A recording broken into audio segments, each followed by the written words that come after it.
This is a continuation of Open Access Week here at KU. It's been a very exciting week already. We are on our fourth day today, and we started out with workshops on Monday morning, the World Bank kickoff on Monday afternoon. We had a Skype presentation on impact on Tuesday. Yesterday we had the very energetic and rock star Nick Shockey from Spark office in Washington. And today we have a bigger rock star with us, and one that needs no introduction. But we'll get to that in a minute. My name is Lorraine Haricombe, you know that now. And we have been leading efforts here at KU since 2009 to help make KU the first public institution in this country, and in North America, quite frankly. We were the first institution to adopt a faculty-led open access policy, and we are thrilled that the momentum is growing, just not nationally, but internationally. As you know, we joined 900 institutions, global institutions, this week to celebrate Open Access Week, and they are all over the globe in as many as 30 countries. So it's a very vibrant and vital academic initiative, as we'll hear soon. So today I'm very pleased to welcome back to campus Dr. David Shulenburger, former Provost and the godfather of Open Access, who played an instrumental role here in laying the foundation for KU to have adopted this policy in 2009. But first, it is my honor to introduce my boss, Provost Jeffrey Vitter, a great supporter of Open Access, both here at KU and in the international scholarly community as well. So please help me welcome Provost Vitter. So welcome everybody. I just learned that my job is superfluous since David needs no introduction. But just in his honor, I wore my special library tie today. I don't know how to visualize digital repositories. I don't yet have a digital repository tie, so we're going to go with books.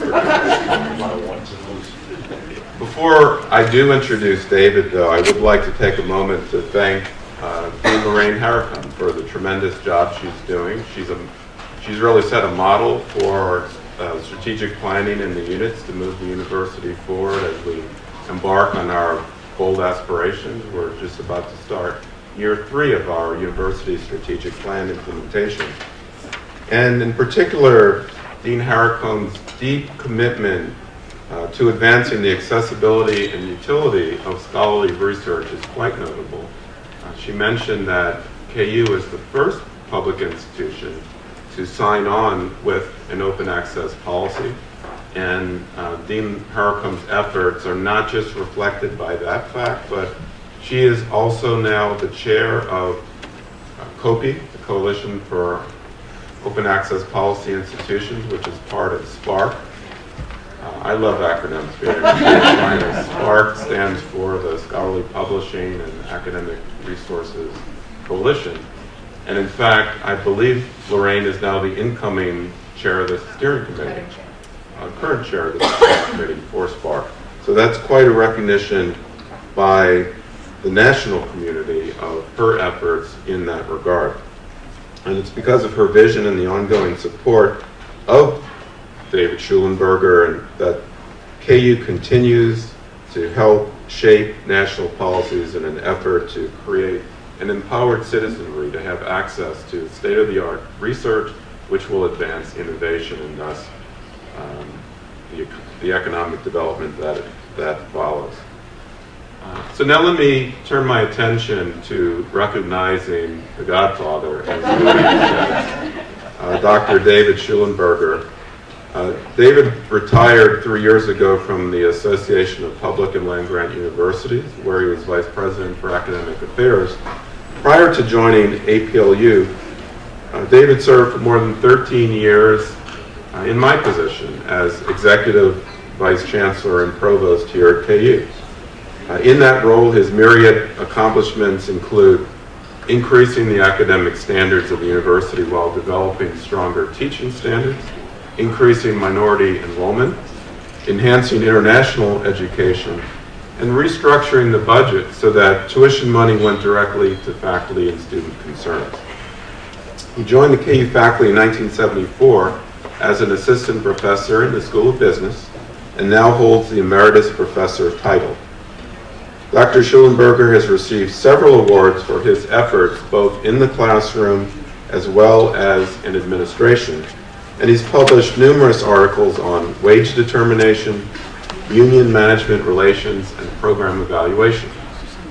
David Shulenburger earned his PhD and master's degrees from the University of Illinois and was an undergrad and got his undergraduate degree from, and how do you pronounce the name?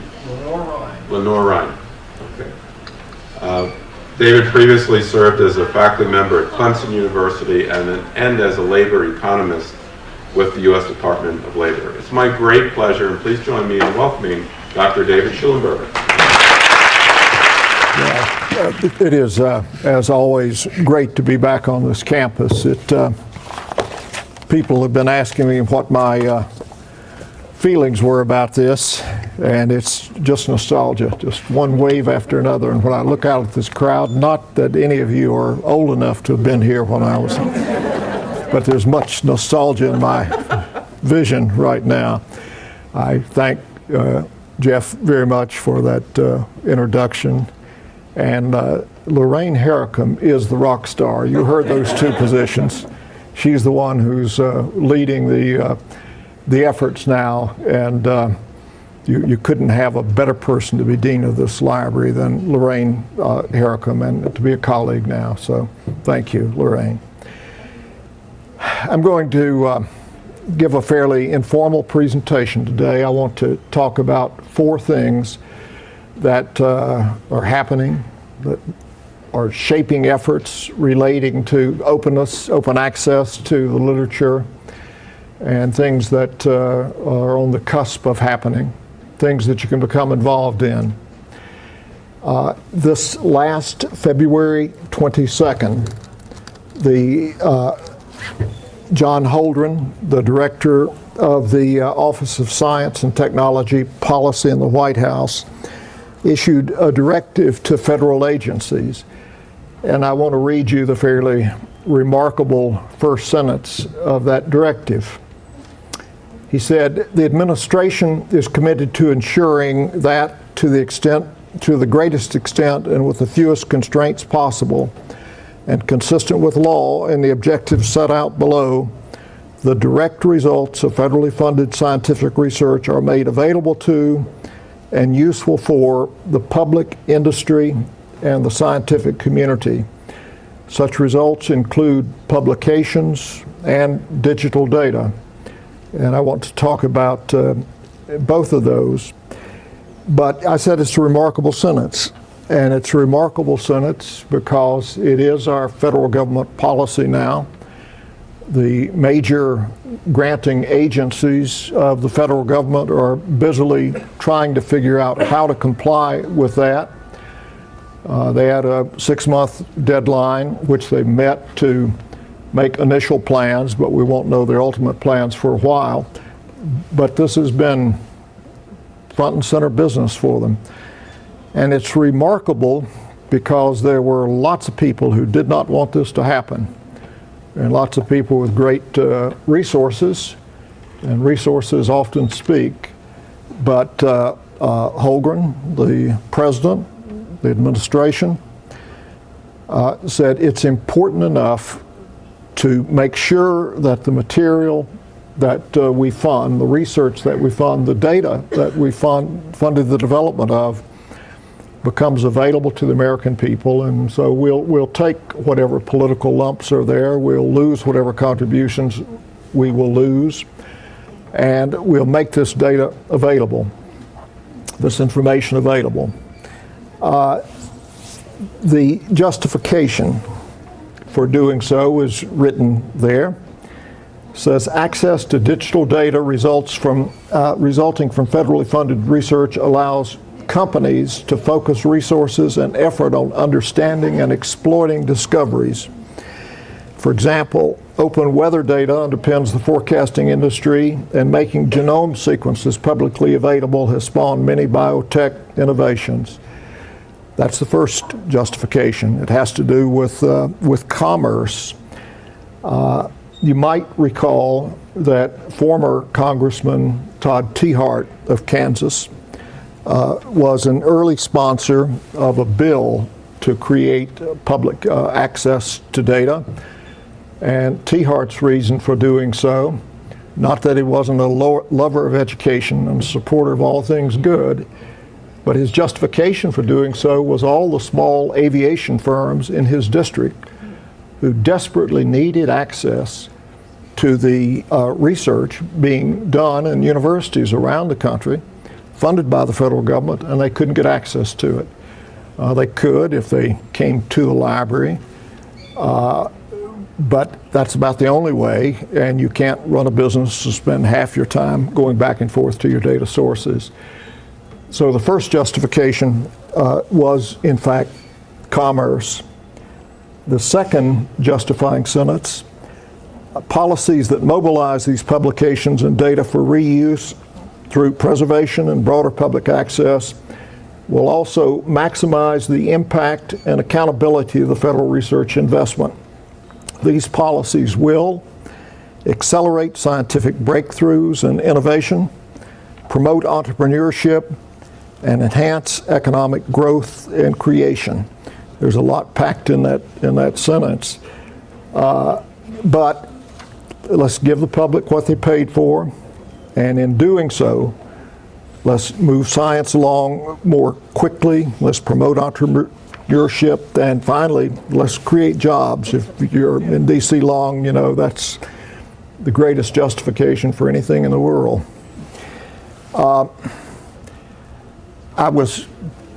I heard that sentence read by Dean Haricombe in Washington a few weeks ago when she was there promoting a great KU scholar's legacy, James Naismith, and his collection.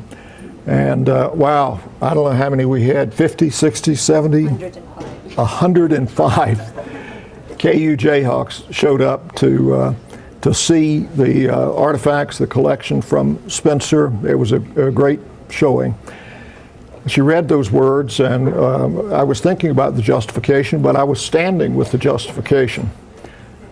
KU graduate from 1960 from the School of Business, whom I'd never met before. Met him, got to talking with him. What do you do? He's a consultant. He works around the world helping developing nations get their aviation right. So he's selling sophisticated radars and communication systems and occasionally planes, you name it. How does a KU undergrad in business know all this stuff? Well, he gets it all through the internet. That's how he gets it, and he's an expert to folks in the world, and he feeds himself, and he probably sells lots of U.S. products that way, in that same manner. And if you talk to people on the street, it won't be long until you find that. It won't be long until you turned up somebody that was super annoyed during the federal shutdown because they went to get something that they had been getting routinely on the web, not even realizing it was from the government. And there was a little notice that said, due to the, I don't know how many times it affected me, but lots of peak when our government didn't operate because that data that's normally available was not.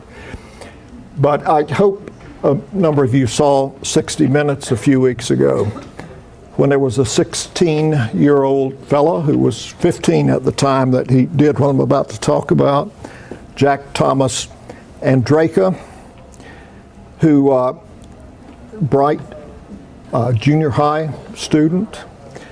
He had a friend of the family die of pancreatic cancer, and just a tremendous effect on him, and he began wondering why in the world couldn't this be cured, couldn't it be taken care of?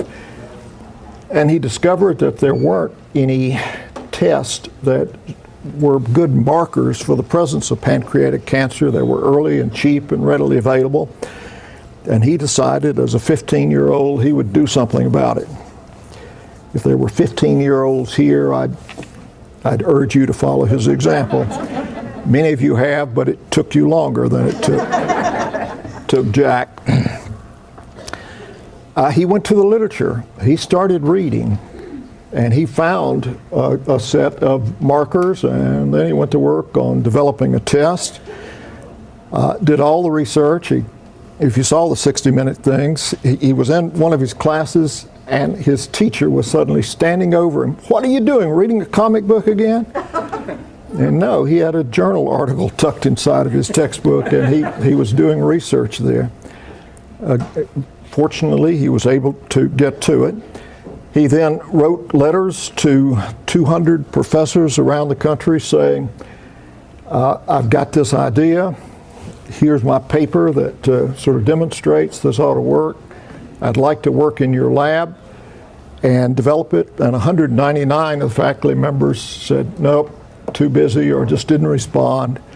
But one did, a faculty member at Johns Hopkins. And he worked there. He's developed a test. It uses a sort of a, similar to a litmus stick, but for the particular elements that he needs to find. And the test,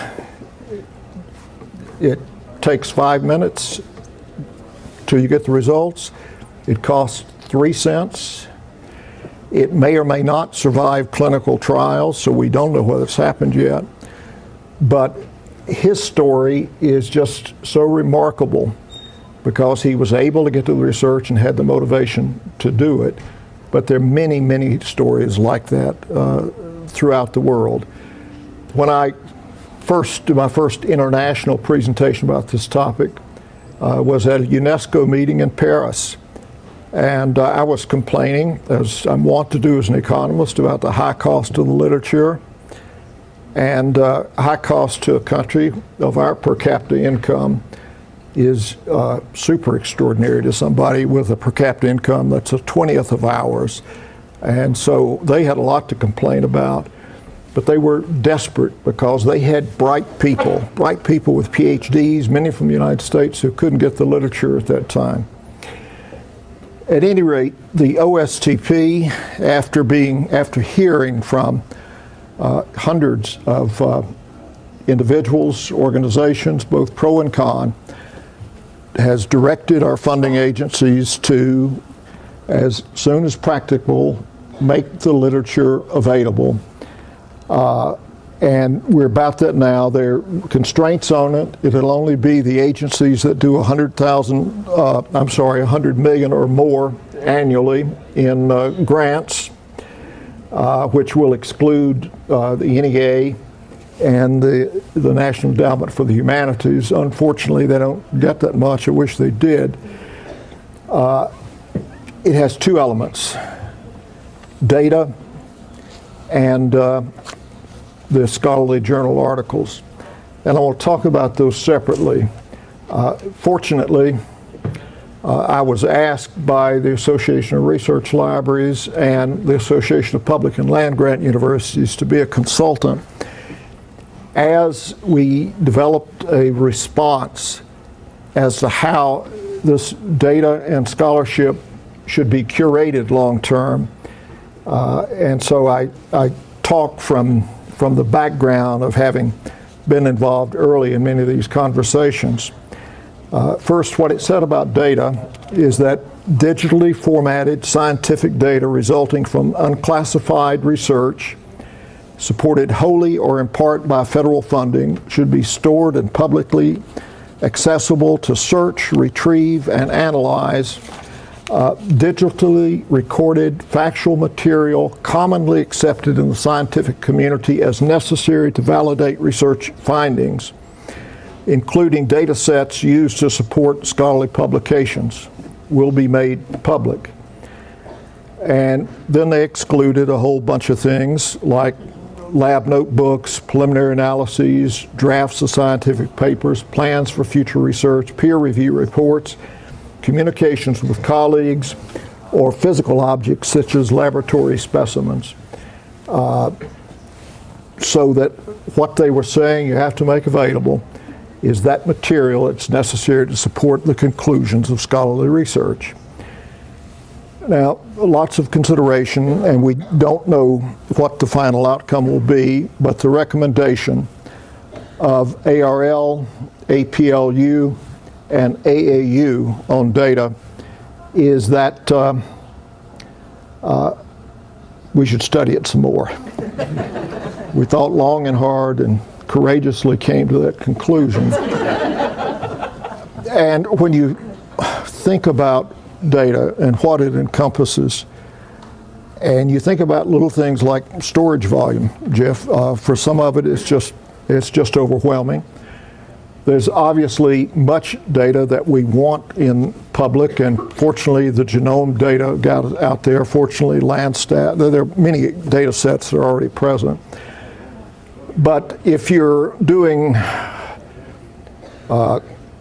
clinical research, even though it's funded by the feds, can you possibly put that clinical data out there in such a form that you don't end up revealing the identity of subjects? And we know if you take 4 or 5 elements of data, there are algorithms that can take you right down to the subject's name very quickly. There are questions like that to be settled. We don't have norms that say make this kind of stuff public. We have faculty colleagues, maybe some of you, who say my data is really important. I want to write this paper on it, but I want to write the next 5 papers off of it too, and so I don't want to make it public. Now, there are all sorts of things that need to be resolved. The Fed's position, we paid for the generation of that data. We will get the most scientific scholarship from it if we make it available. And the position of the 3 organizations is not, no, don't do it, but let's have those discussions, let's get the norms right, and then proceed with doing it. The agencies will probably move on some data sets early and then follow our advice on others, and I think that's fine. Switching gears, scholarly communications. And here, the directive is to ensure that the public can read, download, and analyze in digital form final peer-reviewed manuscripts or final published documents within a time frame that's appropriate for each type of research. And the norm that they work from is a 12-month period when the scholarship would be embargoed, but with the ability to change that period depending upon the type of scholarship. The agencies are to propose, after consulting with universities, scientists, scientific societies, what the norms should, and journals, what the norms should be for various kinds of data. So that's out there.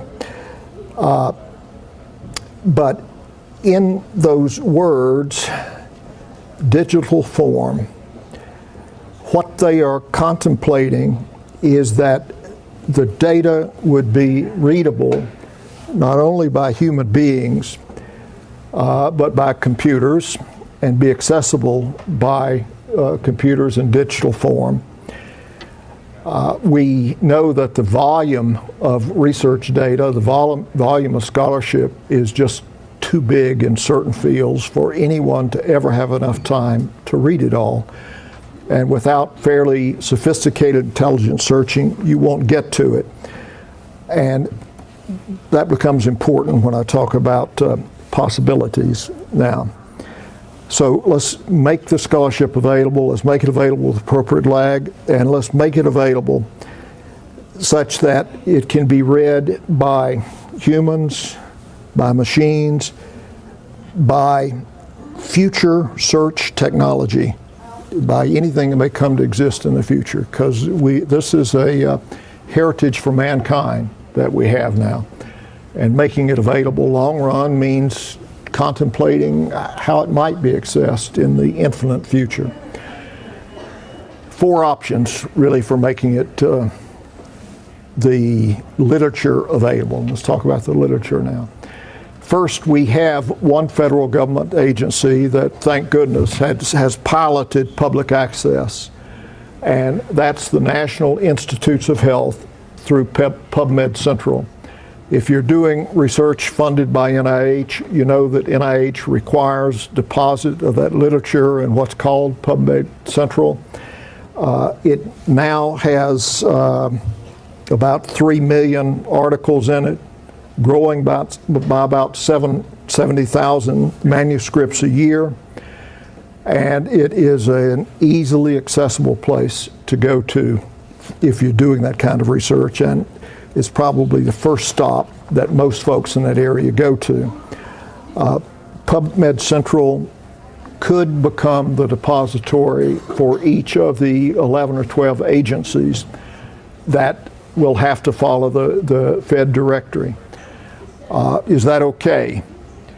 Well, they've proven that they're reliable, that they can get the information up, that they can make it accessible. Unfortunately, they're hung up on the question of how many rights they have to the scholarship that they put into their repository. For example, they're not entirely sure that they have the right to let crawlers download mass quantities of the data and analyze them, and so they're restrictive about that. They're not entirely sure that they have the right to demand that journals turn over the published draft of the article. Therefore, they accept the penultimate draft of the article, and so many of the drafts that they have are not the final version. That makes it a little bit difficult when it comes to citation and other things. It's hard to fault PubMed Central for this. They had to jump a lot of political hoops in order to begin making the information available they've got, but it makes it less useful than it would be if these hoops weren't there. So PubMed Central could become the repository for each of these agencies.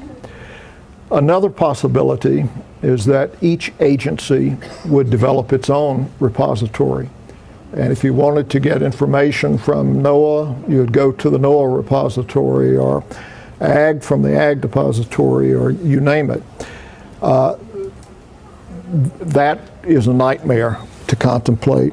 For those of you who do research funded by various federal agencies, you know that learning the protocols to deposit get to be pretty complex. PubMed Central has a nice, easy repository protocol if the journal happens to agree to pass the completed version, the final version of the article into PubMed Central. If they don't, it has to be submitted, it has to be put up in HTML, and then the author has to check every jot and tittle and table and make sure it's exactly the same as the author published. I've forgotten how many steps there are to the process, some 70 or 80 different steps that have to be executed. Imagine that we had 11 different repositories, that you as a scientist work with 6 or 8 of them, and you had to learn those different techniques. Imagine if the library had to interface with 11 different agencies. It's a horror story. Right now, it appears that at least one more agency repository is going to be set up, and that's the Department of Agriculture, because they've got a basis in the library about which one person here knows a great deal. A third possibility is that journal publishers have gotten together and said, agencies, you have this directive. We would like to create a public depository in which all this information is put that anyone could access for free.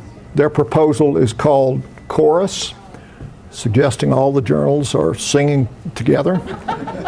And they are indeed singing together, and it's an interesting song because it's a song where you don't know which notes will be sung and which notes won't be sung. They're coy about the kind of access that they're going to provide. They're coy about questions of preservation of the literature. They're coy about lots of different things. They have really upstanding partners who are part of Chorus. A little name, I hate to be a name dropper, but let me just say Elsevier. Now, when I say Elsevier, does that provoke trust? And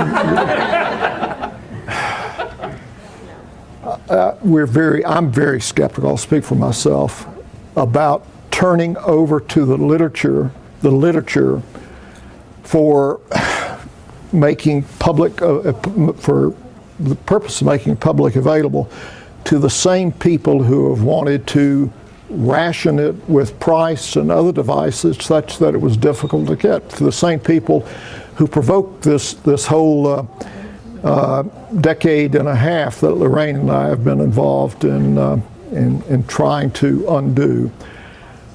But it's a seductive proposal, and seductive because they're saying to the agencies, you don't have to spend a cent of your own money to create a repository, we'll create one for you.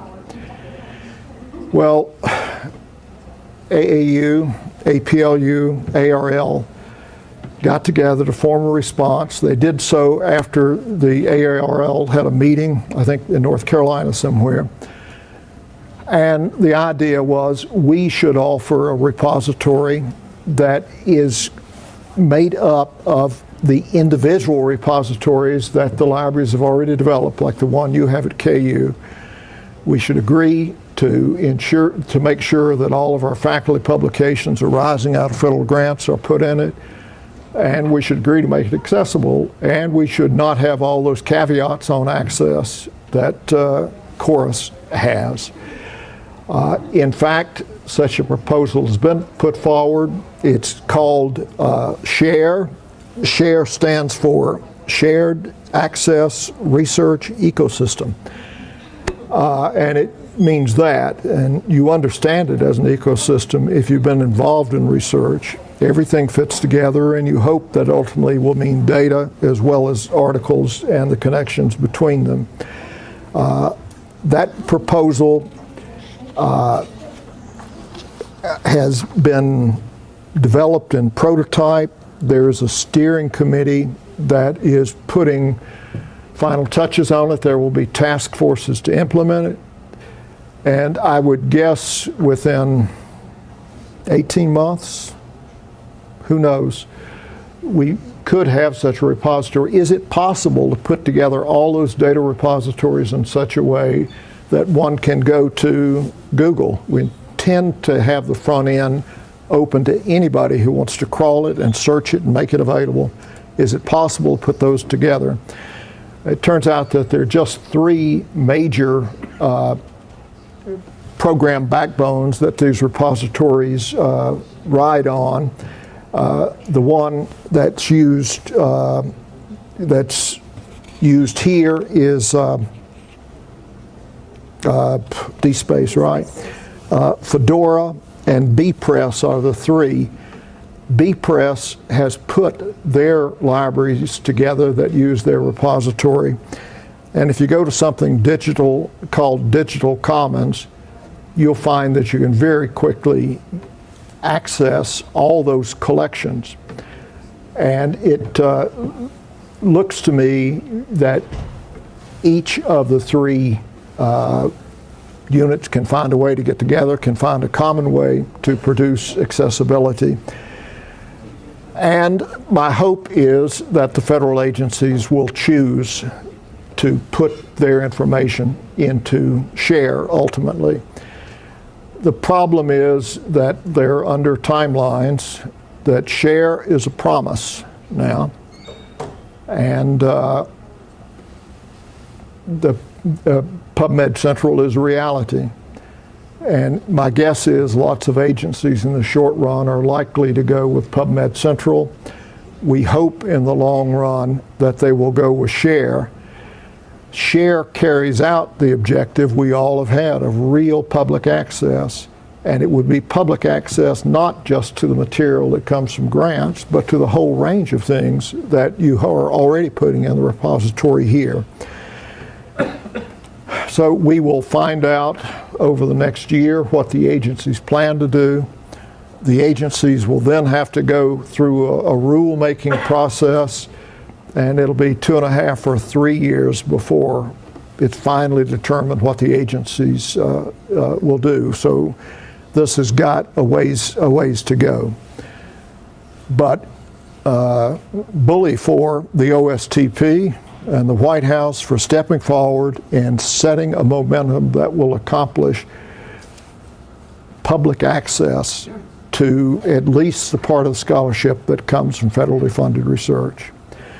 Second thing I want to talk about is many of you walked in, you saw Representative Yoder, who was student body president. Yoder, when I was here, for whom Dave Ambler takes full responsibility. And I'm just delighted that Kevin Yoder is pushing this legislation called FASTR, Fair Access to Science and Technology Research. FASTR would do essentially the same thing that the OSTP recommendation does. It would command agencies with more than $100 million in funding to make the research available. As it's written now, it talks about a 6-month moratorium rather than a year's moratorium.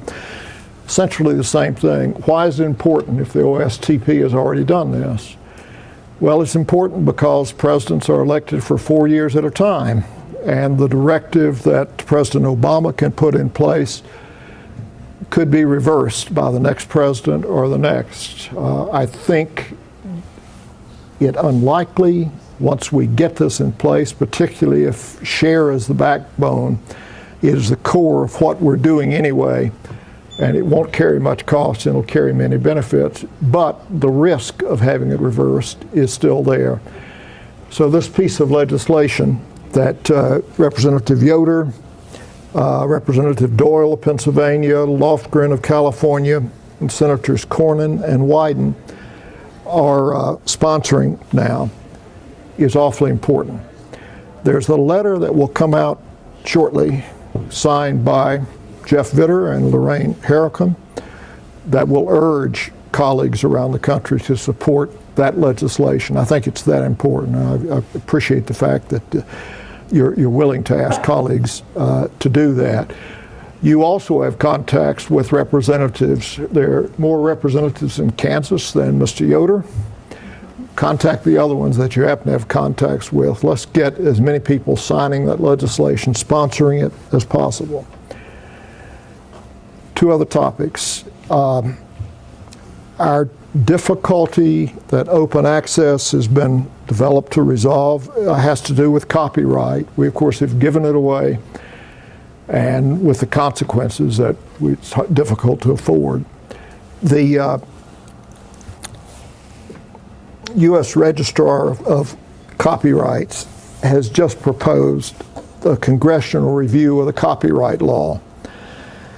And that sounds like a good thing, except every time the copyright law is opened up, the folks in Washington all grow little Disney ears, and it becomes Mickey Mouse that determines the future of the copyright law. There's a huge amount of value in keeping the copyright to Mickey and Minnie and all the other folks we love for a long time, and that's fine with me. I do not covet any of those folks. But when the law gets expanded to serve Disney's ends, it gets expanded in such a way that makes it more difficult for us to get access to the copyrights we use. So I want to alert you that at a time at which we've got momentum moving in our direction, the court decision in the Georgia State case that made it relatively easy for libraries to make reserved material available to students electronically is a great thing. The Hati Trust case, in which Hati Trust is making available all the library volumes that were digitized in major libraries throughout the country. Again, a good decision in that case. Those things could be reversed very quickly with a copyright law that went in the wrong direction. We certainly need a copyright law that recognizes that we don't operate just in a physical environment anymore. We need a copyright law that explicitly recognizes that business is done over the internet, that reserves are accessed over the internet. That'd be nice. But we don't want one that takes those away. So again, we're going to have to be vigilant if we don't want to slide back in making sure that Congress understands that our interest in higher education is in making sure that the material that's important to students is accessible, it's important to scholars is accessible. They need to understand that we are major generators, we are authors, and that as authors, our interest isn't in restricting the folks who can access our material, but making sure that everybody in the world has sleepless nights reading the stuff that we've written. Final topic. There's been a recent article in Science. I think its title was just Sting. And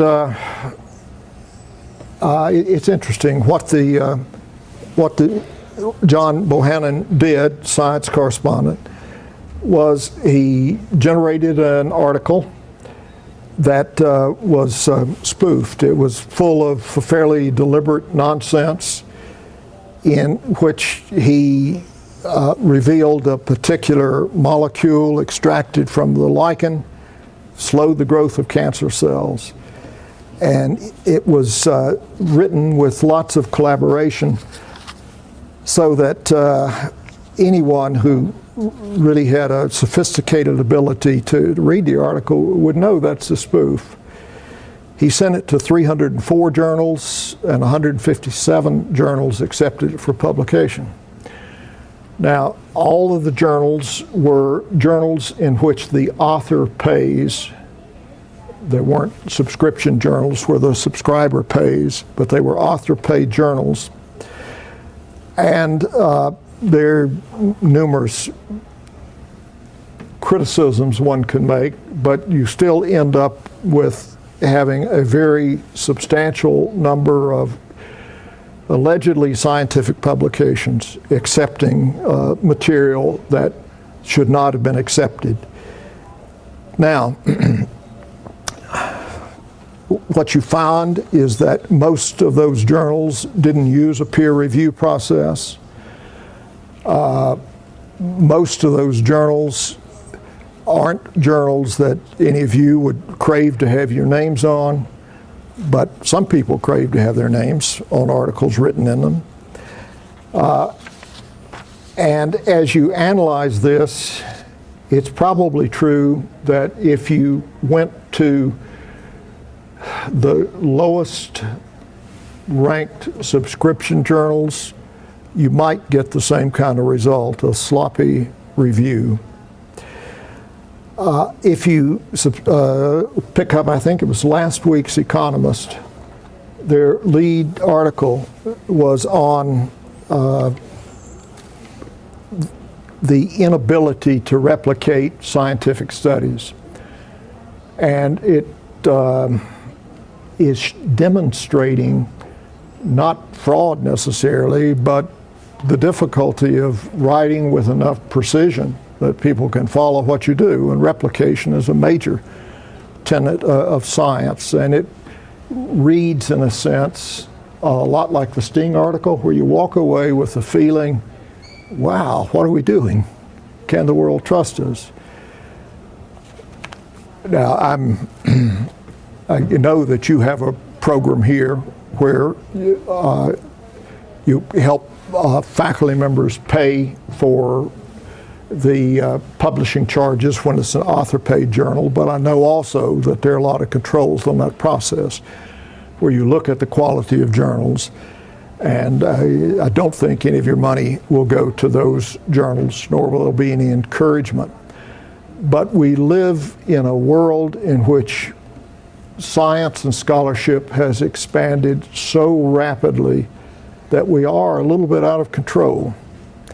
And it doesn't take long for people who are not friends of science and scholarship anyway in Congress to read things like that and say, damn, 40 billion a year, 50 billion a year, do we want to put that much in science? They haven't done that yet. Of our generation, the William Proxmires of the world used to give the Golden Fleece Awards. We still remember those things. They didn't shut down science. I think what they ultimately did was to cause us to know that we need to explain the purposes of science better than we had been explaining them, and that we need to be vigilant against putting colleagues into a situation where they feel they have to publish at any price. So this is a major wake-up call. I think the Sting article is, I think the Economist piece is. And my suggestion is that you contemplate what's happening here at KU, contemplate whether there are pressures anywhere that lead to this. I know our promotion tenure process has always been one where we looked at content, where we made sure that somebody read the stuff, and we looked at what was happening. But every time I tried to explain that to my good friends in the Kansas legislature, you know, they sort of ended up with a Missouri-like show me, and it's hard to demonstrate that we in fact do that. So we get tarred with the same brush that others get tarred with. Makes open access more difficult. It makes taking political risk more difficult unless we can say that our own house is in order. So those are the 4 topics that I wanted to talk about. I'm very pleased with the trajectory of open access now. I'm extraordinarily pleased that the University of Kansas remains a leader in the area. And I suspect we will get to the point someday that essentially everything we write that's published is available freely to the public, and that'll be a better day for all of us. So, do we have time for questions? We do. Thank you very much. Sir in the back. So Dave, you put this mainly in terms of journal articles, and of course make a mess. What about us humanities folks who work mainly in books? How does that figure in? The question was, don't humanities people count? Is that it, Tim? Of course. The humanities, of course, are beginning to use the journal form more, but the long form, the book, remains the dominant form in many areas of the humanities. That's a big debate. Will books, in fact, sell if, after a fairly short period of time, their content's available for free? There are experiments that have been done by presses and others that indicate that you can engage in some kind of public access after a while for free. I would certainly think that because university presses are children of universities, that at some point they would choose to make the material open and available to the public. And if that period of time were 4 or 5 years after initial publication, you probably lose some sales, but you probably don't lose so many that you undermine the economics of the business. I think the principle remains the same. If the stuff was funded by the public after those costs of publishing it have been taken care of, if it could be made available free to the public, that'd be great. The copyright problem that we've got now is with something called orphan works, and there have been a couple decisions about them. You know, at some point you lose track of authors. You can't find them. They die, they move away, they don't tell you where they're going, and there's no way to get permission to turn them loose. Many of those orphan works were generated within the academy. What a great shame that they're out of print. We can't digitize them, make them available. So I think exactly the same principle holds, Tim. The time period might differ, though. Yeah. Yeah. You mentioned with SHARE that one of the advantages is that it would include not only the research that is being funded through government grants and stuff, but also other other research that's happening at these universities. Do you think that the agencies opting to maybe consider doing something their own would help incorporate more of the research that's going on within the federal government? That is not published. Or that's maybe not as easily accessible? Well, I hope so. Right now, they're focusing on the directive, which specifies the kind of material that would make available. But there's a huge volume of reports and other things that just sort of disappear and maybe make some splash initially, and then are just about totally inaccessible. So the hope is that those agencies will expand beyond the mandate to other things. Actually, I'll give you my hope. The group that put together the initial proposal for SHARE would love to have our repositories be the place where this material is put, but actually we'd love to be able to get our hands on whatever is generated. And so we talked about 4 or 5 individual elements of data that grantees would be asked to put on their manuscripts when they submit them that would make them accessible wherever they ended up. So my hope is we develop a set of conventions that makes it irrelevant where the material is stored, but that makes everything ultimately accessible. And if agencies would move that way with the kinds of literature that you're talking about, it'd all be accessible. There are lots of interesting questions. Yeah. Last night I went to pick up a car, and I got to the gate and they wouldn't let me out. They wouldn't let me out because it had somebody else's name on it. And it had somebody else's name on my paperwork because somebody else has the exact same driver's license number as I do. If you go on the internet and hunt things that I've done, you better be willing to spell Shulenburger in 4 or 5 different fashions. We don't have a good convention that everyone uses to identify authors right now. So one of the conventions we talked about is identifying authors. Another convention is identifying agencies. You get numbers, but you get different names for agencies. So there are a number of small things that could be done regardless of who holds the data that would make search much easier, would make identifying individuals, agency work, much easier than it is now, and it needs to be done. I did get out of the lot. Had to go back and start over. Oh, really? Yeah. Yes, Ann?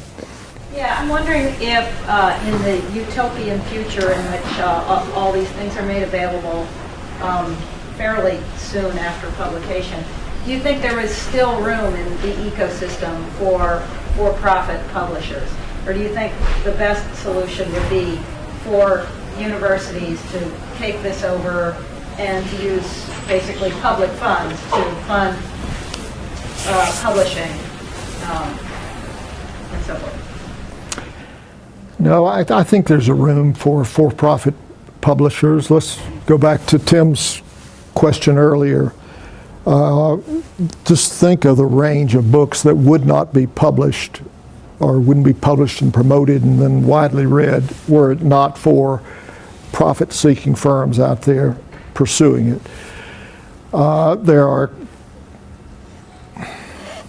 and I think the same thing holds for scientific research. You know, my objection is when we give our research results to anyone, profit or not for profit, and they then believe that they permanently have a right to them and that they exercise that right by insisting that forever into the future you pay large amounts or you don't get access. And there are not-for-profit firms that behave like for-profit firms behave, not to mention the American Chemical Society, who behaves very much like an Elsevier in terms of husbanding material they've got. So what's important to me is the principle that once the cost of publishing the material have been realized and enough return to keep the enterprise going, that the information then becomes available freely, openly to the public at that point. Yep. I have a question. Yep. If I may. So you had talked about B-Press, Digital Commons, already has this kind of interwoven system where universities that implement B-Press as a local repository can have their work all be visible together, but we don't yet have that for DSpace. Or are you familiar with their efforts to make a kind of DSpace interwoven system for share ultimately, or something like that? Yeah, I mentioned BSpace because they've largely got it done, except there were many versions of the BSpace system sold, and not all of the B-Press folks have the new system in place. So they're going to have to do a lot of work to make sure that the system they've put up works. DSpace, there is absolutely no reason why yet. There's absolutely no reason why Fedora can't do that. There's no reason why you can't have a union across all three systems. I think it's a great asset that we've got just 3 systems out there. There are actually a few more, but the majority of work worldwide is on those 3 systems and repositories.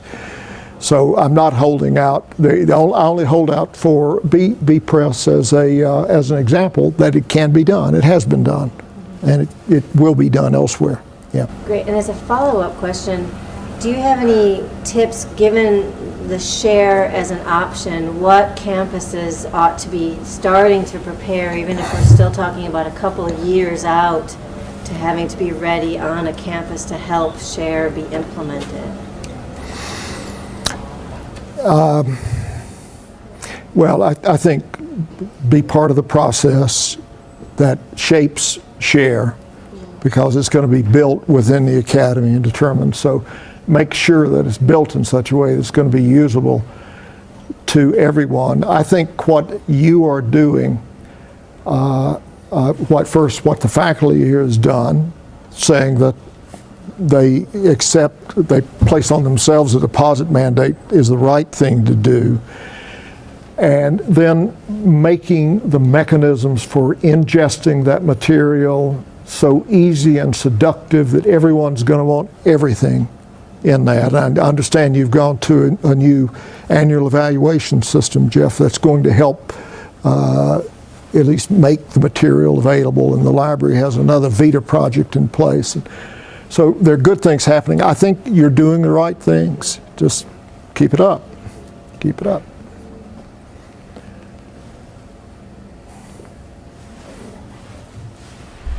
I'd like to talk about opportunity costs. Why in the world is anyone going to continue to pay $3,000 or $4,000 for a journal when the material is going to be available for free within a few months, maybe is already available for free? Won't that create a situation in which the costs of actually producing and peer reviewing that material to maintain its integrity will simply then fall back on the university and or the individual scholar?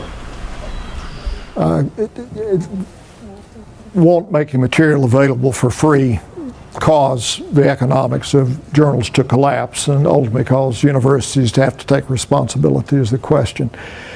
And NIH has been running PubMed Central for 7 years now, in which all the material that it comes out of NIH grants shows up on PubMed Central within a year. During that period of time, there's not been a single journal in that area that in fact has collapsed. I think that's pretty good evidence that a delay of a period up to a year is not one that undermines the economics of journals.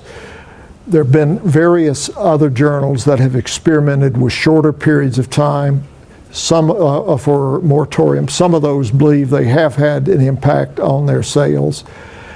I don't want us to have to take more cost in the academy than we already have. This is a hard time for the economics of the academy. And so I'm glad that the NIH has a moratorium in it. I'm glad there's some ability to move that moratorium with the needs of the disciplines.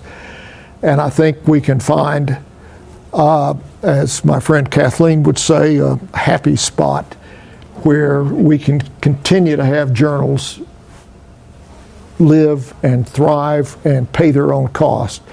At any rate, if what you suggest were a likelihood, I think we'd be seeing lots of carcasses of journals around now. Instead, what we're seeing is a birth rate of journals that's just unbelievable. The Sting thing I talked about suggests it's too rapid a birth rate. So we need some moderation, some settling, some digesting before we grow a whole lot more. Yeah. Anything else? Has anyone attempted to quantify the positive economic aspect or outcome of access with companies, for example, better access to information? The question is, has anyone quantified the positive results that can occur or have occurred? But no, I don't know anyone who's done that. You're working on the subjunctive is what you are, and that's always the most difficult to measure the subjunctive, to prove it. But consider that case of that 15-year-old and Justice Ginsburg just happened to be under the care of some NIH physicians for something else. And they just happened to do a little extra probing and discover her pancreatic cancer at a very early stage. And she has survived far longer than most people survive with pancreatic cancer. And we hope she's cured.